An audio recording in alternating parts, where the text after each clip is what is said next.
آج ہماری گفتگو کا عنوان برائی کی آگ ہے۔ نحمدہ و نصلی علی رسولہ الکریم، اما بعد۔ میرے عزیزو، اگر کسی گھر میں آگ لگ جائے تو آبادی کے تمام لوگ آگ بجھانے اور گھر کو بچانے کے لیے دوڑ پڑتے ہیں، اور ہر شخص اپنی طاقت اور صلاحیت کے مطابق بھڑکتے ہوئے شعلوں کو بجھانے کی کوشش کرتا ہے۔ کوئی ایک ساتھ تو بالٹی اٹھاتا ہے، کوئی ڈول لے کر دوڑتا ہوا نظر آتا ہے، کوئی لوٹا دو لوٹا ہی پانی ڈالتا نظر آتا ہے۔ چھوٹے بڑے، امیر غریب، جوان بوڑھے، مرد عورت، ہر شخص اپنی طاقت اس بلائے ناگہانی سے بچانے میں صرف کر دیتا ہے،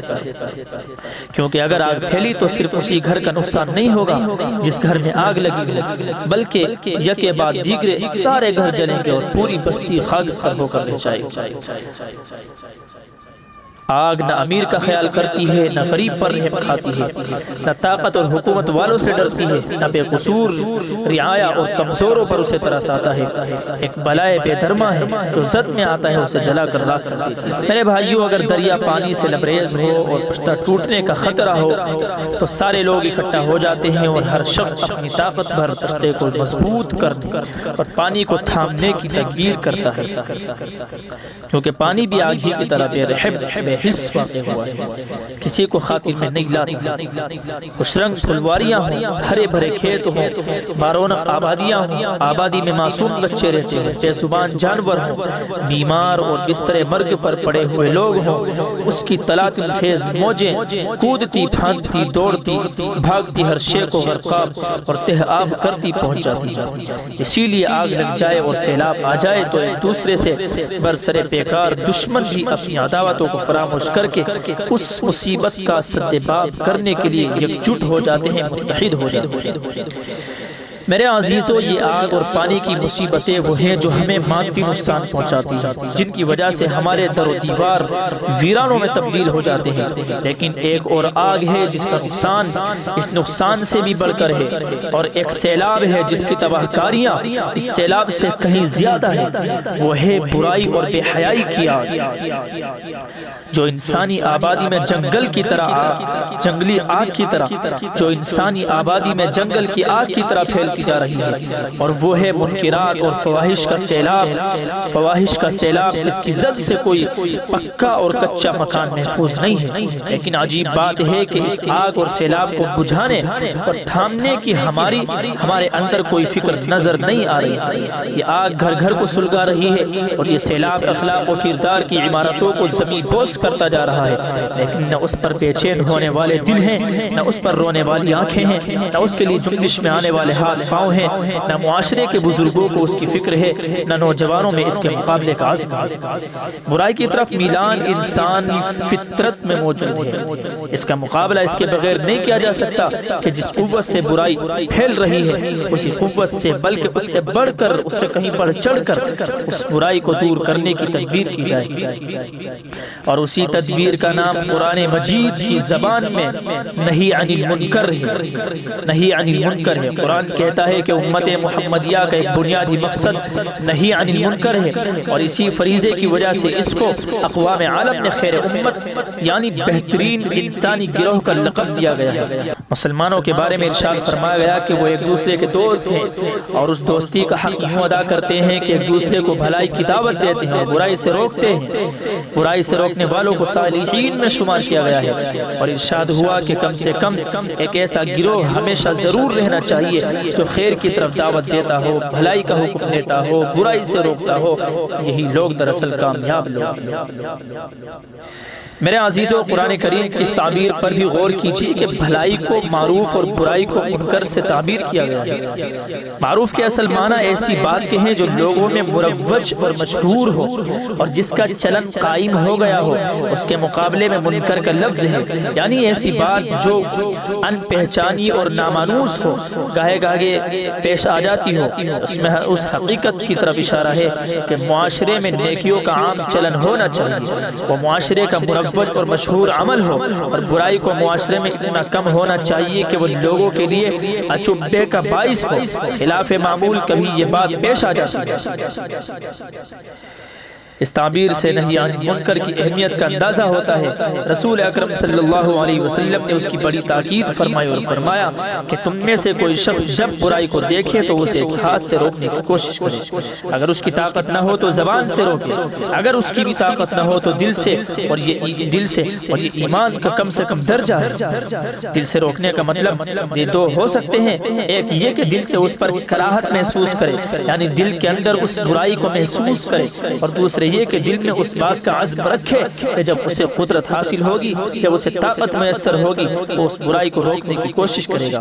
ہاتھ سے روکنے کا منشا مار پیٹ اور جنگ و جدال ہی نہیں ہے، بلکہ اپنے اثر و رسوخ اور اخلاقی دباؤ کا استعمال کرنا بھی اس میں داخل ہے۔ جیسے انسان دنیا کے مسائل میں اپنے رسوخ اور اپنی حیثیت کو کام میں لاتا ہے، اپنی طاقت اور اپنے روب و دبدبے کو استعمال میں لاتا ہے، اللہ اور اس کے رسول کے احکام کے بارے میں اسے اس سے پڑھ کر اپنی اخلاقی قوت استعمال کرنا چاہیے۔ لیکن افسوس آج صورتحال یہ ہے کہ جن چیزوں کا برائی اور منکر ہونا متفق علیہ ہے اور جن کو شریعت میں کوئی گنجائش نہیں ہے، ان میں بھی عوام تو کیا اہل علم اور اہل دین بھی کھلے تساہل سے کام لیتے نظر آ رہے ہیں۔ اس سے کس کو اختلاف ہوگا کہ گانا بجانا حرام ہے، شادی بیاہ میں مروجہ تصویر کشی اور ویڈیوگرافی جس میں عورتوں کی بھی تصویریں محفوظ کر لی جاتی ہیں ناجائز ہیں۔ اس سے کسے اختلاف ہو سکتا ہے کہ لڑکے والوں کی طرف سے بیجا مطالبات حرام ہیں اور رشوت کے حکم میں ہیں؟ کون نہیں جانتا کہ سودی کاروبار پر اللہ تعالیٰ اور اس کے رسول کی لعنت ہے؟ لیکن کیا یہ حقیقت نہیں ہے کہ معاشرے کے باثر لوگ جب اعلانیہ ان برائیوں کا ارتکاب کرتے ہیں اور اپنی جھوٹی شان بھگاڑتے ہیں تو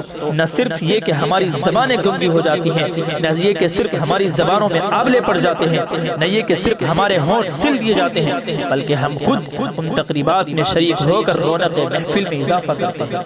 ہم خود حرام اور ناجائز کاروبار کرنے والوں کی اہتمام اور احتشام سے معمور دعوتوں میں شریک ہو کر عملاً اس برائی کو تقویت دیتے ہیں، اس برائی کو ہم آگے بڑھاتے ہوئے نظر آتے ہیں۔ میرے عزیزو، حدیث میں اسی لیے برائی سے روکنے کو زبان کا جہاد یعنی جہاد باللسان قرار دیا گیا ہے، کیونکہ نیکی کو دعوت یعنی نیکی کی دعوت دینا آسان ہے، نیکی کی دعوت آسان ہے۔ اگر آپ کسی کو نماز روزے کی دعوت دیں، حج زکوٰۃ کے لیے توجہ دلائیں تو اس سے اس کے وقار پر کوئی آنچ نہیں آتی، نہ اس سے اس کی انا کو ٹھیس لگتی ہے۔ لیکن جب کسی انسان کو اس کی برائی پر ٹوکا جاتا ہے، جب کسی انسان کو اس کی برائی پر روکا جاتا ہے تو اس سے اس کی انا مجروح ہوتی ہے اور وہ اسے اپنی توہین سمجھتا ہے، اور اپنی کوتاہی کا اعتراف کرنے کے بجائے وہ بیجا رد عمل کا اظہار کرتا ہے۔ اسی لیے حضرت عبداللہ بن مسعود رضی اللہ عنہ نے فرمایا یہ بہت بڑا گناہ ہے، یعنی اکبر الذنب ہے کہ کسی سے کہا جائے کہ تم اللہ سے ڈرو تو وہ جواب میں کہے تم اپنی فکر میرے بھائیوں، جو چیز برائی پر ٹوکنے اور اسے روکنے میں رکاوٹ بنتی ہے وہ بنیادی طور پر دو ہیں، ایک دنیا کی محبت اور دوسرے اہل ثروت اور اہل اقتدار کا خوف۔ اسی لیے حضور نے فرمایا جب تم نے دنیا کی محبت گھٹ کر لے گی تو تم نہ نیکی کا حکم دو گے، نہ برائی سے روکو گے، اور نہ اللہ کے راستے میں جہاد کرو گے۔ حضرت ابو سعید خدری رضی اللہ عنہ سے روایت ہے کہ رسول اللہ خطبہ دینے کے لیے کھڑے ہوئے اور ارشاد فرمایا خبردار کسی شخص کو لوگوں کی ہیبت حق جاننے کے باوجود حق کہنے سے باز نہ رکھے، یعنی کسی شخص کو لوگوں کی ہیبت یعنی لوگوں کا ڈر اس بات سے نہ روکے کہ وہ حق بات کہنے سے رک جائے۔ اس امت کے ادبار اور پستی کی علامت ہے کہ اس میں برائی پر ٹوکنے والی زبانیں باقی نہ رہیں۔ حضرت ابو امامہ سے مروی ہے کہ اس دین کے اقبال کی علامت یہ ہے کہ تمام مسلمانوں میں دین کا فہم ہو، اس میں ایک دو برے لوگ ہوں تو وہ سماج میں سماج میں ذلیل سمجھے جائیں، اور اس دین کے ادبار کی علامت یہ ہے کہ عام لوگ گناہ میں مبتلا ہو جائیں۔ اکا دکا شخص دین پر قائم ہو اور سماج ذلیل سمجھے اور بات کرے تو مطلون ٹھہرے، یہاں تک کہ اعلانیہ شراب کی جائے، ایک عورت قوم پر سے گزرے، قوم میں سے ایک شخص اس کی طرف کھڑا ہو اور دامن اٹھا کر اس طرح برائی کرے جیسے کسی مادہ جانور کی تم اٹھا کر نر اس سے درگزر کرتا ہے۔ اس دن جو شخص یہ کہے کہ تم نے اس کو دیوار کے پیچھے کیوں نہیں کر لیا، دیوار کے پیچھے تو کر لیا ہوتا، تو وہ اس دن میں اس میں ویسے ہی ہوگا جیسے تم نے ابو بکر عمر رضی اللہ عنہ اس دن جو نیکی کی طرف بلائے گا۔ یعنی اس قدر غلاظت اور برائی کے ماحول میں اگر کوئی شخص اتنا بھی برائی کرنے والوں کو کہہ دے گا، فرمایا کہ وہ شخص حضرت ابو بکر اور عمر رضی اللہ عنہ جیسے ہے سب لوگ۔ اس دن جو نیکی کی طرف بلائے اور برائی سے روکے، اس کے لیے ایسے 50 آدمیوں کے برابر اجر ہوگا جس نے مجھے دیکھا ہو، میری اطاعت کی، مجھ پر ایمان لایا اور میرے ہاتھوں پر بیعت ہوا ہو۔ برائی کے سیلاب کو دیکھتے ہوئے خیال گزرتا ہے کہ شاید اب وہ وقت قریب آ گیا ہے۔ میرے عزیزوں، برائی سے نہ روکنے کا گناہ صرف آخرت سے متعلق نہیں بلکہ دنیا میں بھی متعلق ہے۔ رسول اکرم صلی اللہ علیہ وسلم نے فرمایا کہ جب لوگ ظالم کو دیکھیں اور ظلم سے نہ روکیں تو اللہ تعالیٰ کا عذاب سبھی کو پکڑ لے گا، اور جس قوم میں گناہ کیا جاتا ہو کچھ لوگ اسے دور کرنے پر قادر ہوں، پھر بھی وہ اسے نہ روکے، پھر بھی وہ اس برائی کو نہ روکے، پھر بھی وہ اس ظالم کو ظلم کرنے سے نہ روکے، تو قریب ہے کہ اللہ کا عذاب سب کو اپنی پکڑ میں لے لے۔ رسول اللہ صلی اللہ علیہ وسلم نے قیامت کے قریب ایک لشکر کے زمین میں دھسائے جانے کا ذکر کیا۔ حضرت ام سلمہ نے عرض کیا شاید ان میں سے ایسے لوگ بھی ہوں جنہیں زبردستی لایا گیا ہو۔ آپ نے فرمایا کہ دنیا کے عذاب میں تو سب شامل ہوں گے، آخرت میں نیتوں کے اعتبار سے معاملہ ہوگا۔ حضرت عبداللہ ابن مسعود رضی اللہ عنہ راوی ہیں، آپ نے فرمایا بنی اسرائیل میں اس طرح برائی کا آغاز ہوا کہ ایک شخص دوسرے کو اس برائی پر ٹوکتا اور کہتا کہ یہ حلال نہیں ہے، اور کل ہو کر اسی کا ہم نوالا، ہم پیالہ اور مشین بن جاتا تھا۔ یعنی جو شخص آج برائی سے روک رہا تھا، آج برائی پر ٹوک رہا تھا، کل وہی شخص اس برائی میں ملوث اور اس برائی کو کرنے والے کا ہم نشین بن جاتا تھا۔ چنانچہ یہی چیزیں بنی اسرائیل پر عذاب الہی آنے کا باعث ہوئی۔ آپ نے فرمایا کہ اللہ تعالیٰ کچھ لوگوں کے گناہوں کی وجہ سے پوری قوم پر عذاب نازل نہیں کرتے، بلکہ جب کچھ لوگ گناہ کرتے ہیں اور اکثریت قدرت کے باوجود اس پر خاموشی اختیار کرتی ہے، اس برائی کو روکنے کی کوشش نہیں کرتی، معاشرے سے ان برائیوں کو ختم کرنے کی تدبیر اختیار نہیں کرتی، تو پھر اللہ تعالیٰ کی طرف سے عوام و خاص سبھی کی ہلاکت کا فیصلہ ہوتا ہے، سبھی کی ہلاکت کا فیصلہ ہوتا ہے۔ یہ ضروری ہے کہ معاشرے کا ضمیر زندہ ہو اور برائی سے ایسی ہی نفرت کرتا ہو جیسے انسان گندگی سے نفرت کرتا ہے۔ معاشرے میں جب کوئی برائی ہو تو کتنی زبانیں ہو جو اس پر ٹوکنے کے لیے آمادہ ہوں۔ جب ایک ہاتھ ظلم کرے تو سینکڑوں ہاتھ اس ظلم کو روکنے کے لیے اٹھ کھڑے ہوں۔ جب کوئی نگاہ برائی کرے تو کتنی ہی غضب آلود نگاہیں اس کے حوصلے پست کر دیں۔ خدا کی نافرمانی پر انسان کو اپنی نافرمانی سے